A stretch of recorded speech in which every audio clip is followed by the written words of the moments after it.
यहां हमें जी of x का ग्राफ दिया गया है और हमें निकालनी है जी ऑफ एक्स की हद जब x 7 की जानिब बढ़ रहा हो।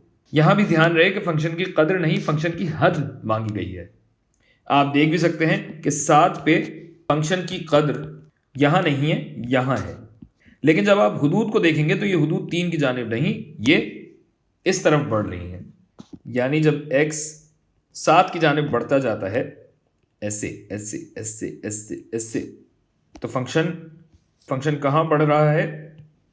यानी y किसके करीब होता जा रहा है? सिफर के करीब होता जा रहा है। जबकि अगर इस सम्त से आए तो इस फंक्शन को क्या हो रहा है? ये फंक्शन अब यहां से भी सिफर की ही जानिब बढ़ता जा रहा है। यानी हमारा जवाब होगा सिफर। हालांकि g की कदर 3 है, यानी function y is equal to 0 की जानिब बढ़ता जाता है, लेकिन y इज इक्वल टू 0 पे फुदक कर 3 पे पहुंच जाता है। तो याद रखिए कि ये हमारा जवाब है, ये नहीं।